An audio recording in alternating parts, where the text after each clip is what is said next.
인간의 인간됨, 사람의 사람됨을 어떻게 알 수가 있겠습니까? 여러 가지가 있겠지만 가장 분명한 근거는 말을 할 줄 안다, 이것이 아니겠습니까? 중국인, 미국인 이렇게 우리가 구별할 수가 있는 것은 그 사람이 어떤 말을 하느냐에 따라서 중국인, 미국인 이렇게 우리가 구분할 수가 있을 것입니다. 또한 그 사람이 어떤 사람인지, 어떤 생각을 가지고 있는지, 어떤 가치관을 가지고 사는지를 알기 위해서 말을 해보면 그 사람이 어떤 사람인가 하는 것을 우리는 알 수가 있습니다. 이 땅에 존재하는 모든 만물들 가운데서 인간에게만 하나님께서 언어의 능력을 주셨습니다. 그래서 인간의 인간됨을 구분하는 중요한 근거는 언어라고 할 수가 있을 것입니다. 언어는 인간을 인간답게 하는 가장 큰 선물입니다. 하나님께서는 말씀으로 천지를 창조하셨습니다. 빛이 있으라 이렇게 말씀을 하시니까 빛이 있었습니다. 이처럼 말이라고 하는 것은 놀라운 하나님의 섭리를 이루어가는 하나의 통로가 된다 하는 것이죠. 그런데 오늘 우리가 읽은 본문을 보게 되면 이 말이 왜 수없이 많은 언어로 나누어져서 소통의 부재를 가져왔는가 하는 것에 대해서 교훈을 하고 있습니다. 1절을 보면 온 땅의 언어가 하나요 말이 하나였더라 말씀을 하고 있습니다. 원래 말이 하나였고 원래 언어가 하나였다 하는 말씀입니다. 그런데 우리는 여기서 언어라고 하는 말이라고 하는 단어의 뜻을 우리가 좀 한번 살펴볼 필요가 있습니다. 1절에서 말씀하고 있는 언어라고 하는 원래 히브리적 말의 뜻은 입술이라고 하는 뜻을 가지고 있습니다. 영어 성경에는 여러분들이 다 아시는 대로 랭귀지라고 번역을 하고 있습니다. 우리의 말이 입술을 통하여서 밖으로 나간다 하는 것을 우리는 다 알고 있습니다. 한국어, 중국어, 일본어 이렇게 말을 할 때 언어 이렇게 표현을 하는 것입니다. 그런데 이 언어가 우리의 입술을 통하여서 말로 밖으로 나가게 되면 어떻습니까? 어떤 행동이 따라오게 되고 우리의 말이 밖으로 나가서 어떤 결과를 가져온다 하는 것이죠. 그 결과가 생기는데 그것을 우리는 말이다 이렇게 얘기를 하는 것입니다. 영어 성경을 보게 되면 워드나 혹은 스피치라고 이렇게 번역을 하고 있습니다. 히브리어에서는 이것을 가리켜서 다말이라 이렇게 다발이라고 부르고 있습니다. 이 다발이라고 하는 단어 속에는 말, 일, 사건 이 세 가지가 동시에 포함하고 있는 뜻을 내포하고 있습니다. 말 때문에 우리는 일이 시작된다고 하는 것을 잘 알고 있습니다. 가자 이런 말을 했을 때 어떻습니까? 가는 행동이 나오지 않습니까? 이처럼 말은 일을 만들고 말은 사건을 만듭니다. 세상에서 일어나는 수많은 사건들이 말 때문에 생겨난다 하는 것을 우리는 너무 잘 알고 있습니다. 말을 과장하고 말을 오해하고 그래서 심지어 사람을 죽이기도 하고 말 때문에 전쟁을 일으키기도 합니다. 그러나 원래 하나님께서 사용하시는 말씀 그 자체는 창조적인 능력이고 존재를 존재케 하는 중요한 통로가 원래 말이었다 하는 것이죠.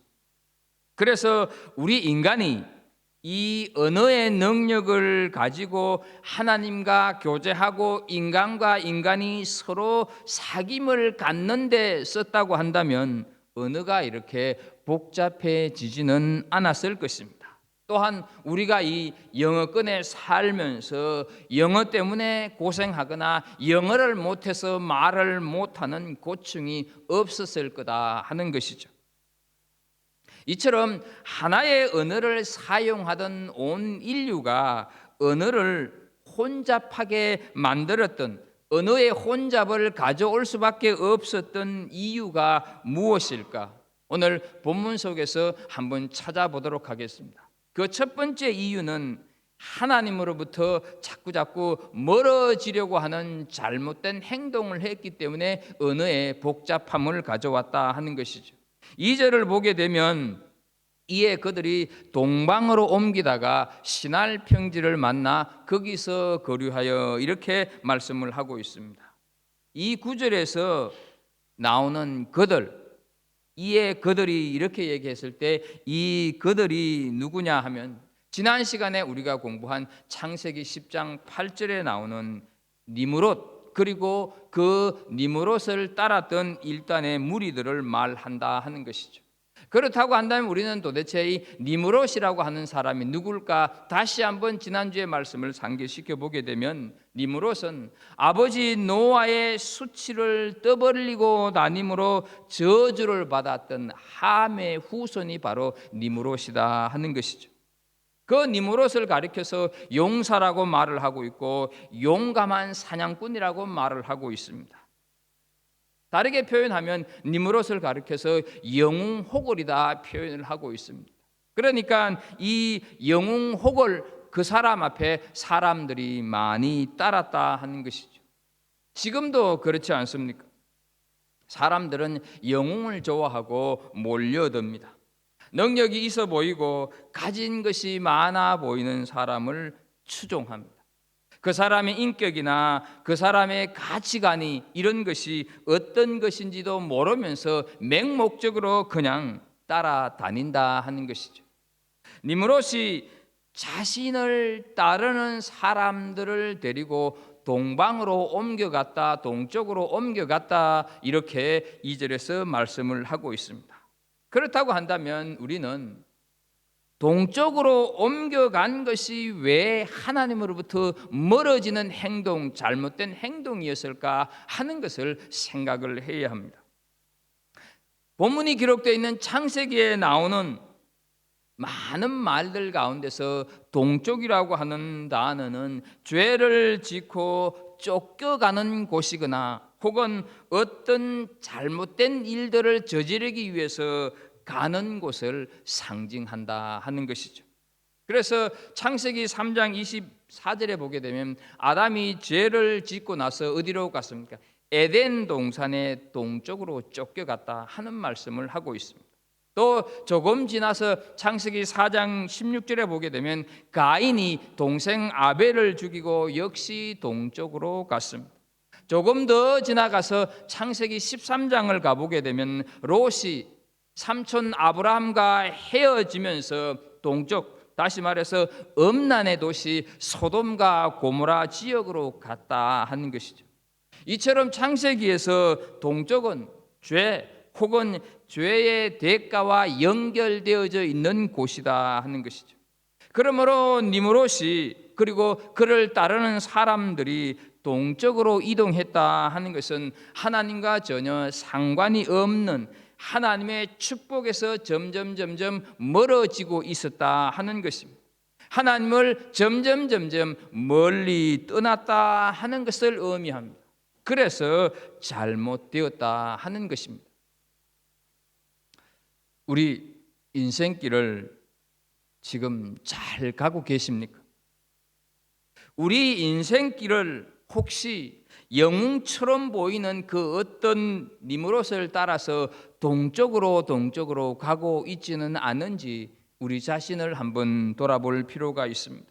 우리의 생각, 우리의 행동은 능력이 있어 보이고 좋아 보이는 세상의 니므롯을 쫓아서 동쪽으로 가고 있는 것은 아닌가?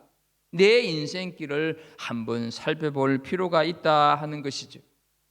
마태복음 7장 13절과 14절에 보게 되면 좁은 문으로 들어가라, 멸망으로 인도하는 문은 크고 그 길이 넓어 거리로 들어가는 자가 많고 생명으로 인도하는 문은 좁고 길이 협착하여 찾는 자가 적음이라 말씀을 하고 있습니다. 흔히 우리가 사는 세상은 줄을 잘 서야 한다 이렇게 말을 많이 합니다. 그러나 그 길은 하나님으로부터 멀어지는 길, 그 길은 하나님과 상관이 없는 길이다 하는 것을 우리는 기억할 필요가 있습니다. 줄을 잘 서는 것이 중요한 것이 아니라 바른 길을 가는 것이 중요하다 하는 것이죠.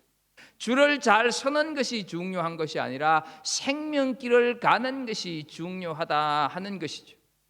우리는 1997년 그 어느 날 불과 닷새 간격으로 세계적인 두 여인의 죽음을 들은 적이 우리 모두는 있습니다. 그 중에 한 명은 다이애나 비였습니다. 당시 나이 36살. 그녀는 세계 최고의 왕가로 알려진 영국 왕실의 왕세자비였다 하는 것이죠. 명실공히 부귀와 영화, 젊음의 절정에 있던 여인이었습니다. 어떻게 보면 니무롯과 같은 존재였다 볼 수가 있지 않겠습니까?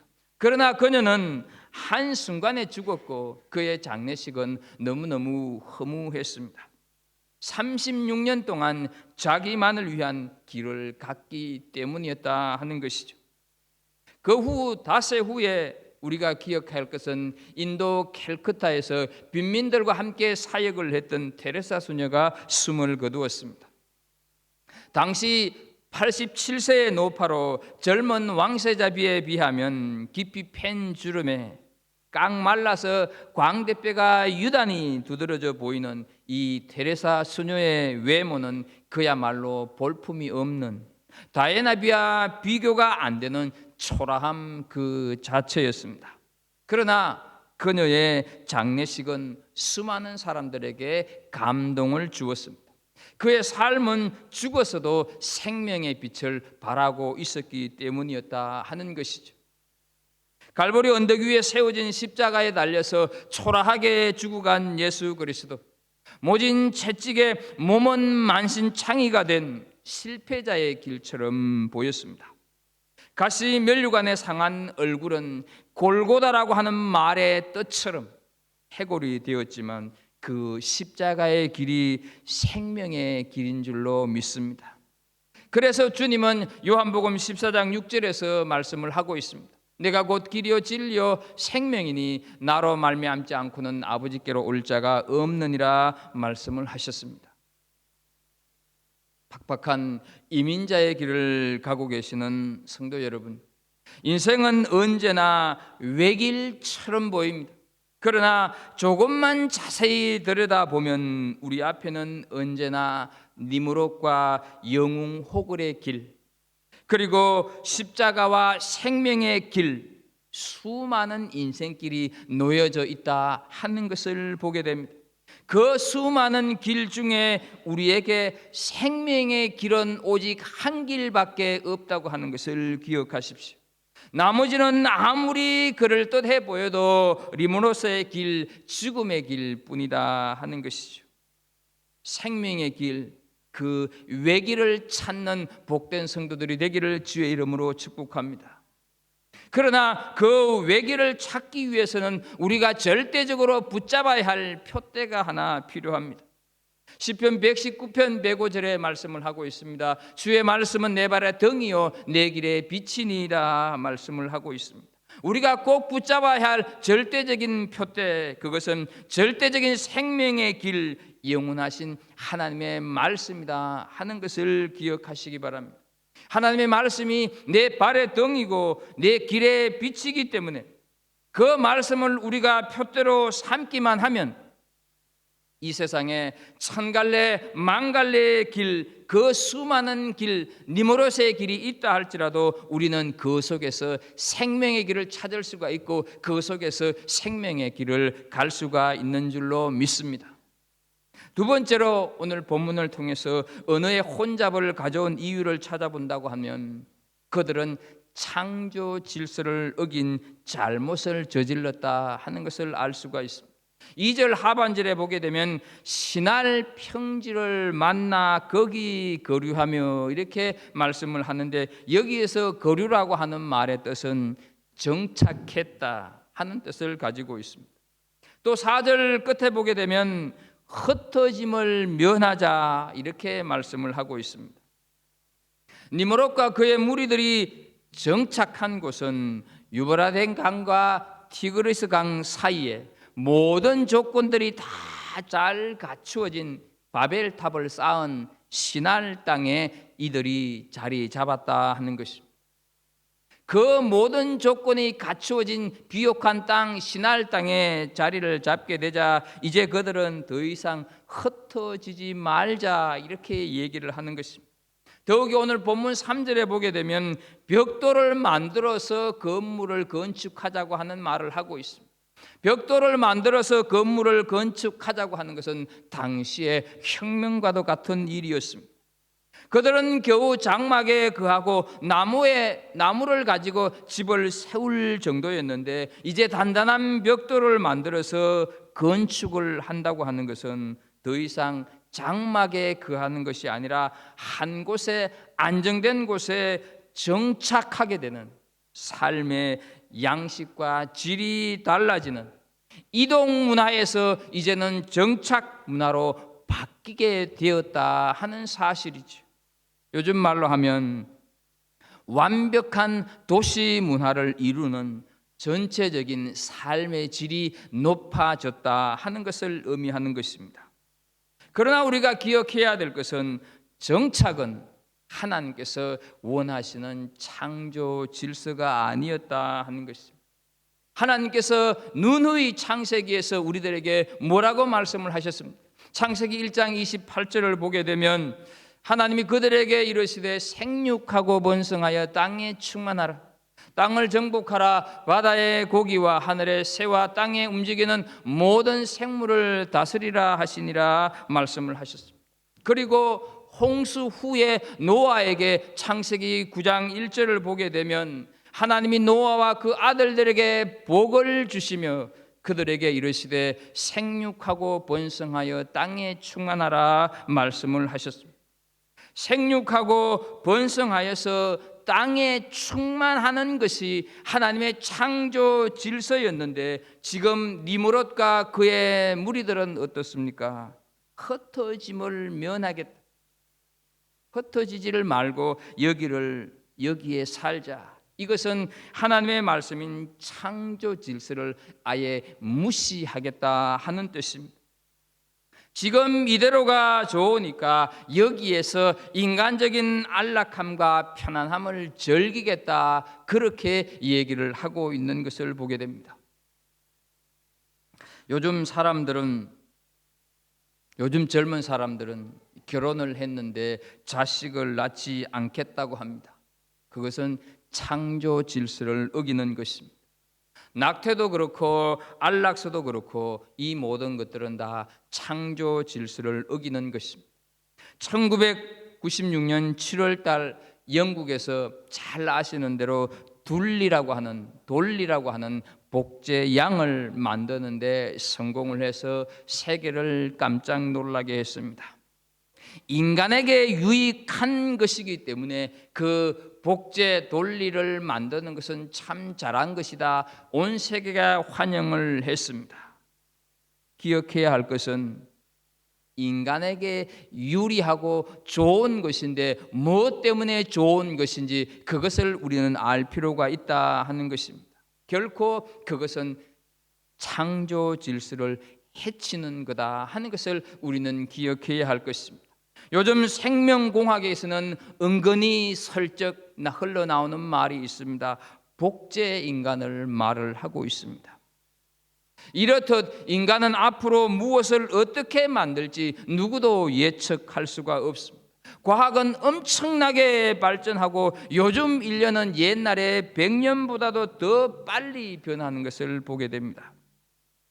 이러한 모든 바벨탑이 허울 좋은 인간의 복지와 행복을 만들어준다고 하는 명분 속에서 이루어지고 있다 하는 것을 우리는 기억해야 합니다. 그러나 이런 결과가 무엇을 가져왔습니까? 과학기술은 우리 인간들을 노예로 만들고 만다 하는 것이죠. 가까운 예로 여러분 우리 아이들을 보십시오. 컴퓨터의 노예가 되어 있습니다. 마치 인생을 컴퓨터 게임처럼 살고 있는 우리 아이들이 많이 있다 하는 것이죠. 컴퓨터가 시키는 대로 모방하여서 범죄하고 컴퓨터 중독에서 헤어나오지 못하고 있습니다. 이게 인간의 행복을 위해서 필요하다고 했던 기술 문명, 과학 문명이 우리에게 주고 있는 거다 하는 것이죠. 여러분, 서두에서 말씀을 드렸지만 한국을 비롯하여서 지구 곳곳에는 물난리로 인하여서 재산 피해는 물론이거니와 산사태로 많은 사람들이 죽어가고 있습니다. 호주에는 40년 만에 눈이 내렸다고 야단을 떨고 있습니다. 어떻습니까? 창조 질서를 어긴 폐해를 우리는 지금 고스란히 받고 있다 하는 것이지요. 교회도 그렇습니다. 우리끼리 오손도손 내 마음에 드는 사람끼리만 모여 있으면 좋겠다, 이거 아니라고 하는 것을 기억해야 합니다. 마가복음 9장에 보게 되면 예수님께서 제자들을 데리고 변화산에 올라가셨습니다. 그곳에서 변화된 예수님의 모습을 보고 그곳에서 천국의 모습을 보니까 베드로가 너무너무 좋아서 마가복음 9장 5절에서 예수께 고하되 랍비여, 우리가 여기 있는 것이 좋사오니 우리가 초막셋을 지태 하나는 주를 위하여 하나는 모세를 위하여 하나는 엘리야를 위하여서 하사이다, 이렇게 얘기하고 있는 것을 보게 됩니다. 밑에 내려가 산으로 내려가서 감당해야 할 십자가의 사명은 아랑곳하지 않고 그저 현실에 안주하여서 좋으니까 거기에 타협하여서 자기들끼리 이기적인 어떤 욕심만 생각하는 제자들의 모습, 그 모습이 오늘 살아가는 우리 성도들의 모습이 되어서는 안 된다 하는 것이죠. 물질의 풍요로움이나 세상의 쾌락에 빠지게 되면 어느새 하나님이 주신 사명, 그리고 하나님이 주신 그 뜻 저버리고 적당히 세상과 타협하고 그 속에서 안주하면서 살아가는 것, 창조 질서를 어기는 것이다 하는 것을 우리는 기억해야 합니다. 지난주에 강구를 했고 오늘 또 장로님이 기도하시면서 언급했듯이 오늘 전도주일입니다. 생육하고 번성하라, 이 말씀은 창조 질서인 동시에 선교 명령을 뜻하고 있다 하는 것을 우리는 기억해야 합니다. 우리끼리 우리 안에서만 머무는 것은 하나님의 뜻, 하나님의 마음이 아니라고 하는 것을 기억해야 합니다. 사도행전 1장 8절을 보게 되면 우리는 그 말씀을 통해서 오직 성령이 너희에게 임하시면 너희가 권능을 받고 예루살렘과 온 유다와 사마리아와 땅끝까지 이르러 내 증인이 되리라 하시니라 말씀을 하고 있습니다. 우리는 자꾸 흩어져야 돼. 모일 때도 있어야지만 흩어져야 된다 하는 것이죠. 그래서 예루살렘도 가고 유대로도 흩어지고 사마리아도 나아가고 그래서 땅끝까지 흩어지는 것, 이것이 생육하고 번성하여서 땅에 충만하라고 하는 하나님의 말씀을 이루는 거다 하는 것이죠. 땅에 충만하라, 단순히 사람 많아져라, 이런 의미가 아니라는 것입니다. 하나님을 믿는 사람들로 그 땅에 충만하도록 채워라, 이것이 하나님의 창조 명령, 창조 질서다 하는 것이죠. 우리는 우리끼리 모이는 것이 아니라 정말로 지금도 어느 곳에선가 우리의 손길을 기다리고 있다고 한다면 그곳으로 우리의 기도도 보내고 물질도 보내고 또 내가 원하면 갈 수도 있는 흩어지는 그런 삶을 우리가 살아내야 한다 하는 것이죠. 그런데 님으로선 그러질 않고 우리끼리 모여있자, 여기서 그냥 바벨탑을 쌓아보자, 이것이 잘못되었다 하는 것입니다. 세 번째 잘못된 행동은 사람이 하나님의 자리를 대신한 행동입니다. 4절을 보게 되면 또 말하되 자 성읍과 탑을 건설하여 그 탑 꼭대기에를 하늘에 닿게 하여 우리 이름을 내고 온 지면에 흩어짐을 면하자 하였더니라고 말씀을 하고 있습니다. 여러분, 이 4절 말씀은 니므롯과 그의 무리들이 바벨탑을 쌓으면서 외치는 소리였습니다. 우리의 이름을 내자, 우리의 이름을 내자. 어떻습니까? 인간의 이름을 내자, 하나님 자리에 우리가 가서 앉자, 그 소리 아니겠습니까? 이 구절을요, 현대인의 성경을 보게 되면 훨씬 더 쉽게 이해를 할 수가 있습니다. 그들은 또 자 성을 건축하고 하늘에 닿을 탑을 쌓아서 우리 이름을 떨치고 우리가 사방 흩어지지 않도록 하자 하고 외쳤다, 이렇게 번역을 하고 있습니다. 이 4절 말씀에 보게 되면 우리라고 하는 단어가 2번 강조되고 있는 것을 보게 됩니다. 우리라고 하는 말 속에는 하나님은 없다 하는 것이죠. 하나님을 전혀 의식하지 않는 자신들이 인생의 주인이 되어 있다 하는 것이죠. 사람이 하나님의 자리를 대신하고자 했다 하는 것입니다. 우리 장로교 요리문답 제1조 1항을 보게 되면 사람의 제일 되는 목적을 가리켜서 하나님을 영화롭게 하고 영원토록 그를 즐거워하는 것, 이것이 사람의 제일 목적이라고 얘기를 하고 있습니다. 하나님의 이름을 높이는 것이 우리 인간의 제일 목적이다 하는 것이죠. 그런데 그 자리에 하나님이 없어지게 되면, 그 자리에 하나님이 떠나게 되게 되면 반드시 그 자리에는 다른 것으로 채워지게 되는데 사람이 그 자리에 앉게 된다 하는 것이죠. 이렇게 우리의 이름을 내자, 우리의 이름을 내자, 이렇게 된다 하는 것이죠. 그렇다고 하나님께서 우리 이름이 알려지는 것을 원치 않으신다고 하는 말은 절대로 아닙니다. 사람이 아름다운 일을 하면 그 이름이 자연스럽게 알려집니다. 아름다운 일을 하면 자기가 의도하지 않아도 그 이름이 알려질 수밖에 없다 하는 것이죠. 그것은 참 좋은 일입니다. 그래서 전도서 7장 1절을 보게 되면 좋은 이름이 좋은 기름보다 낫고, 이렇게 말씀을 하고 있습니다. 사람의 이름이 자연스럽게 남겨지는 것은 칭찬할 만하다 하는 것이죠. 그러나 억지로 매우 부자연스럽게 자기 이름을 알리고 한다 하면 그것은 그리 아름답지 못한 추한 일이 될 것입니다. 오래전의 일입니다. 어떤 분의 명함을 제가 하나 받았습니다. 앞에 본인 이름 있고 뒤에 이렇게 보게 되니까 40일 금식기도 2번 했어 써놨습니다. 자기 이름을 내고 싶어서 40일 금식기도가 중요하지요. 근데 그거를 거기에 왜 적느냐 하는 것이죠. 자기 이름을 내고 싶어서 발부둥 치는 인간들의 허상을 보여주는 것이 아닐까 합니다. 우리는요, 예수님의 이름을 높이는 데 애써야 할 줄로 믿습니다.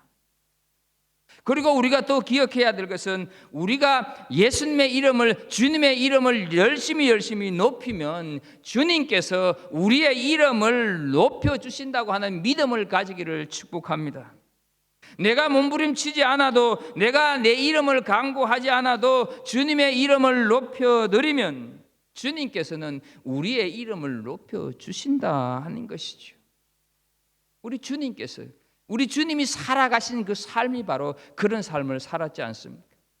그래서 빌립보서 2장 6절, 7절, 8절을 보게 되면 우리 같이 한번 읽었으면 좋겠습니다. 함께 읽습니다.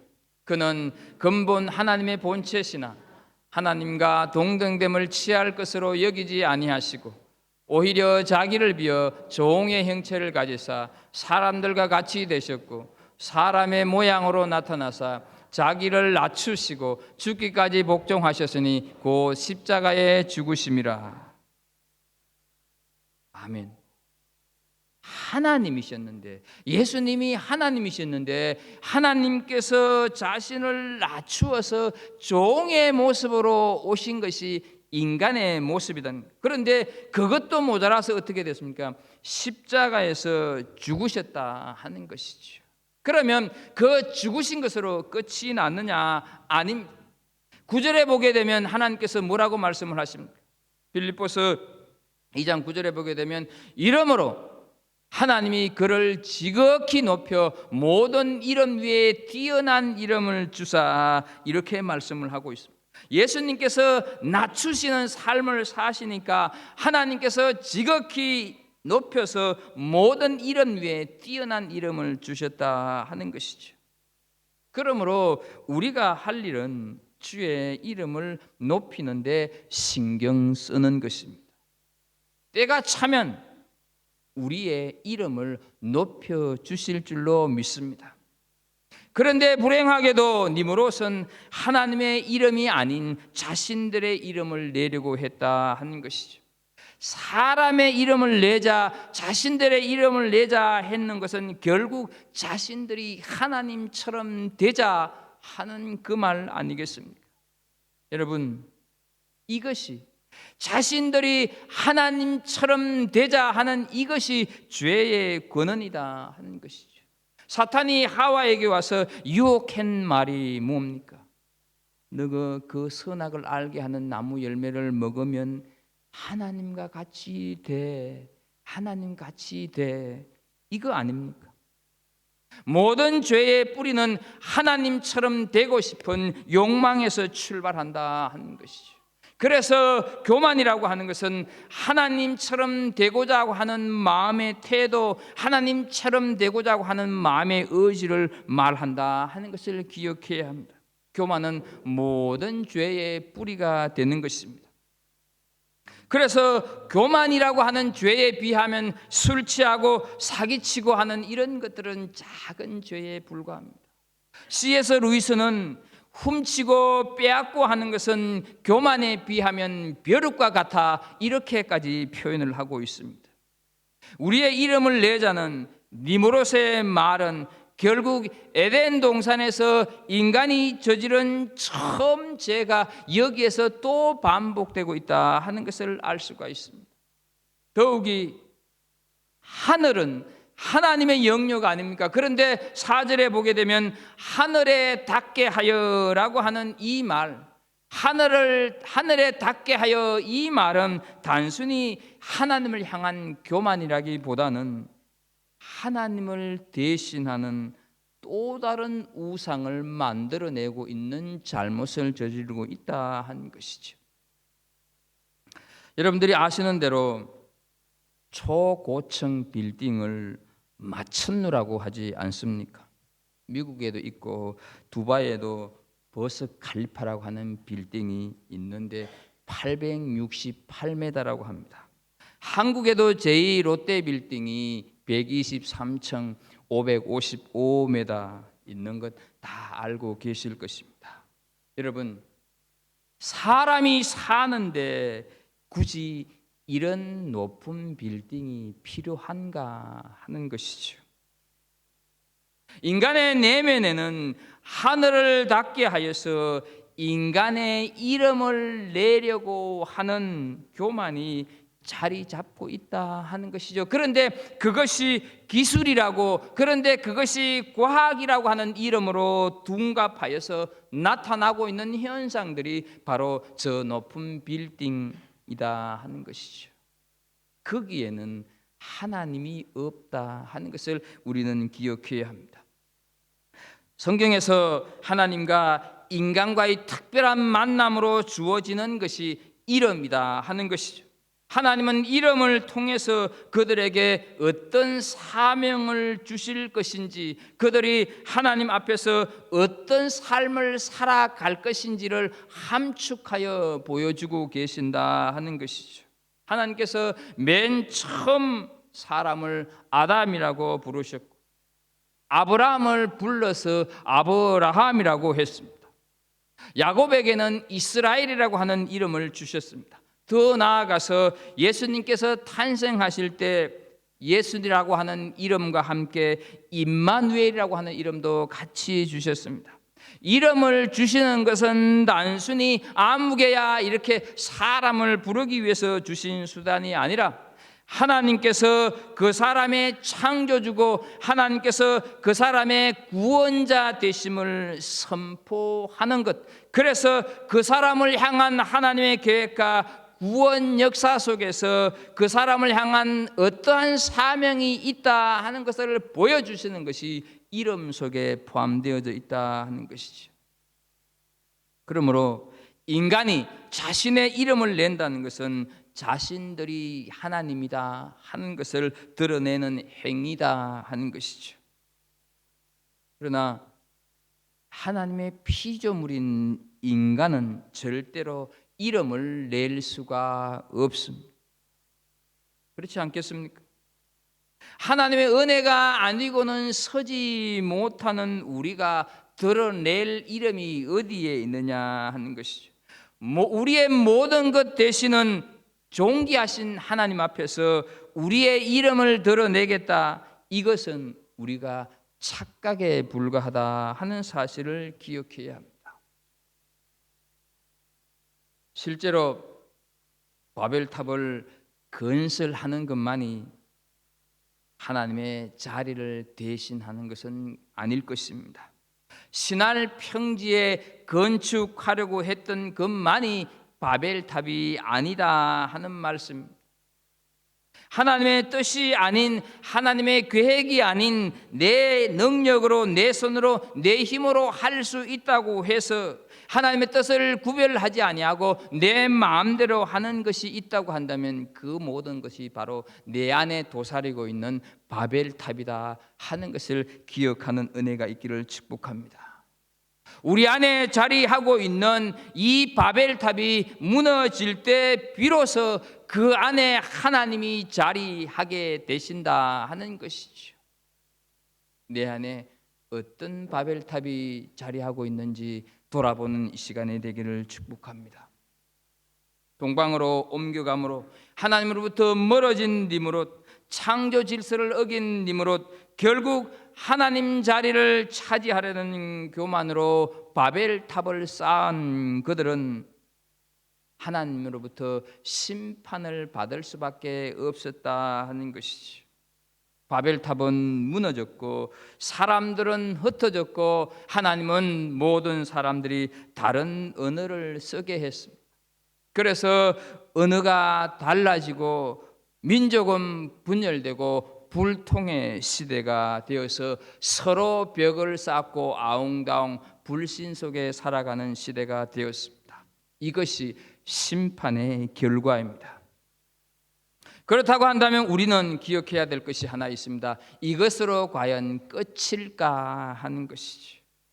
이것으로 그냥 이대로 끝나버릴 건가 하는 것입니다. 결코 그렇지는 않습니다. 하나님께서는 사람과 사람이 흩어지고 나누어진 바벨탑의 비극을 회복시키는 놀라운 역사를 하셨습니다. 사도행전 보게 되면 오순절날 각기 다른 나라에서 많은 사람들이 오순절을 지키기 위해서 모여왔습니다. 예루살렘에 모였다 하는 것이죠. 거기에 성령께서 임하셨다 하는 것이죠. 그러니까 성령께서 임하고 나니까 서로 다른 나라에서 다른 언어를 쓰던 사람들이 각기 자기 나라 말로 알아들었다 하는 것입니다. 그것을 사도행전 2장 8절에서 말씀을 하는 것입니다. 우리 각 사람이 난 곳 방언으로 듣게 되는 것이 어찌 됨이냐 말씀을 하고 있습니다. 오랜 세월 나눔과 소외, 불통의 커뮤니케이션 속에서 살아갔던 그 모든 아픔들이 한순간에 회복이 되고 말았다 하는 것이죠. 그리고 그 속에서 성령께서 역사하신 그 현장 속에서 탄생한 것이 바로 교회다 하는 것이죠. 사랑하는 성도 여러분, 이 놀라운 사건은 우리 가운데 성령께서 역사하시고 예수 그리스도가 주가 되실 때 하나님의 역사가 일어날 수 있다 하는 것을 오늘 우리들에게 보여주시는 것입니다. 우리 교회 각 공동체, 각 성교회가 성령 충만을 사모하고 정말로 예수님을 높이기를 원하신다고 하면 인간적으로 다른 것들, 교육의 차이, 생활 스타일 차이, 성격 차이, 이런 것들이 다 극복될 줄로 믿습니다. 그래서 정말로 성령 충만하고 예수 그리스도 이름을 높이는 그 모임, 그 단체에서는 정말로 하나됨을 경험할 수밖에 없다 하는 것이죠. 그런데 우리가 성령 충만을 구하지 않고 그냥 되는 대로 모이기만 한다면 비록 그리스도인의 모임이라 할지라도 별 수 없다 하는 것이죠. 성령 충만이 빠지면 인간적인 냄새가 나오게 되고 티격태격 부딪힐 수밖에 없는 것입니다. 인간적인 것이 나오면 그리스도인임에도 불구하고 불신할 수밖에 없고 오해할 수밖에 없고 갈라질 수가 있다 하는 것이죠. 우리가 성령 충만해서 하나 되고 주님만을 높이게 되면 인간적인 모든 차원을 넘어서서 하나가 될 수 있다 하는 것을 믿는 은혜가 있기를 축복합니다. 이것이 그리스도인의 하나 됩니다 하는 것을 기억하십시오. 그리고 우리 교회 안에, 우리 공동체 안에, 우리 선교회 안에 이런 모든 은혜를 경험할 수 있기를 축복합니다. 바벨탑의 실상은 우리에게 아픔과 바벨탑의 실상은 우리에게 고통만 안겨주었지만 성령께서 역사하심으로 말미암아 하나됨의 온전한 모습을 우리들에게 보여줬던 것처럼 우리 모두가 정말로 성령을 충만하고 성령 충만을 사모하고 예수 그리스도의 이름을 높이는 가운데서 하나 되는 은혜가 우리 교회 안에 넘치기를 주의 이름으로 축복합니다. 기도하겠습니다. 하나님 아버지, 최초의 사람들이 언어가 흩어졌던 모습 속에서 오늘을 살아가는 우리가 어떻게 살아가야 할 건가 하는 것을 교훈받습니다. 아버지, 바라옵고 원하옵기는 정말로 하나님으로부터 멀어지지 않게 해주시고 날마다 모이면 흩어지고 또 흩어지면 모이는 우리가 되게 해주시고 행여 우리 안에서 하나님을 대신하는 그런 어떤 생각이나 모습은 없는지 돌아보는 가운데서 우리가 날마다 성령 충만을 사모하고 예수 그리스도의 이름을 높이는 가운데서 하나님, 우리 안에 있던 불신의 바벨탑, 우리 안에 있던 여러 가지 인간적인 모든 바벨탑을 다 쏟아버리고 부숴버리는 그런 우리 모두들이 되게 하여 주옵소서. 예수님의 이름으로 기도합나이다. 아멘.